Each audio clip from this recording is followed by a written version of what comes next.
Tears of the Kingdom is nearly a month away, and with that we've got new information and news about the game before its launch. But how does Tears of the Kingdom compare to a certain game that was also once in the sky? Well, let's find out.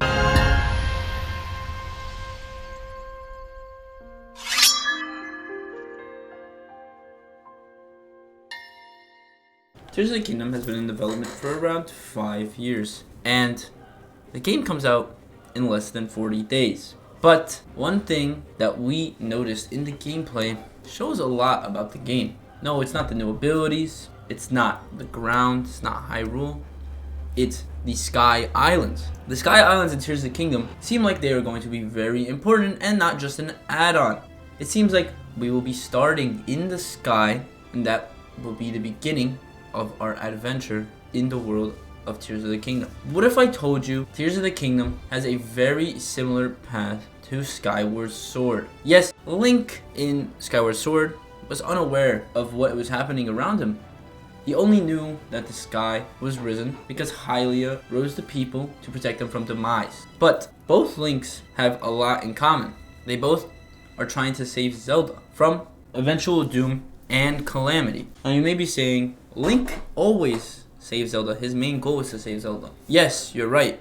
But in Skyward Sword and Tears of the Kingdom, they are both in the sky because of one reason and one reason only. Hylia had the people rise because of calamity and eventual demise. In Skyward Sword, Hylia sent the people up to the Sky Islands because of demise.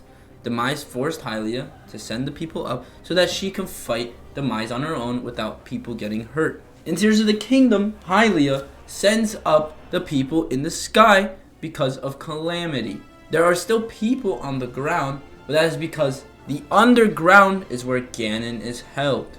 He is found in the underground. Well, right now, we don't really know much about the underground.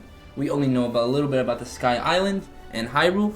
So we are not certain if Ganon is always underground, but from what the trailer's shown us, we do know that he is found underground. So Hylia sends up the people to protect them from calamity, like Skyward Sword, with Hylia sending up the people to protect them from demise. Zelda, in the final shot of the newest trailer we got in February during the Nintendo Direct, says this while falling to her eventual doom. Please, lend him your power.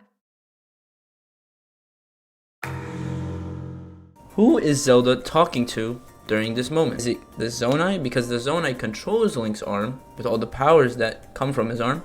Or is it Hylia? It is a big possibility it's Hylia or the Zonai, because the Zonai, again, runs Link's arm. But Zelda is also a reincarnation of Hylia, so we do know that Hylia can speak to her from the heavens above. But we don't know who she's talking to. Is a big possibility it's Hylia. We do see a shot of Zelda / Hylia. It's uncertain. I do believe that is Zelda grabbing Link's hand, giving him power to the hand. So is she talking to herself, or is she talking to Hylia in that little moment? I guess we'll find out when the game comes out, but that is a big reason why Skyward Sword Link and Tears of the Kingdom Link are so close to each other, because they're constantly falling to save Zelda. Skyward Sword had an upgrade system for the Master Sword. It first started as the Goddess Sword and eventually got back to its full potential. But the only way that happened was with the 3 flames that were obtained from 3 dungeons. These dungeons were the Sand Ship, the Ancient Cistern, and the Fire Sanctuary. All these dungeons gave you the flames to create the Master Sword once again.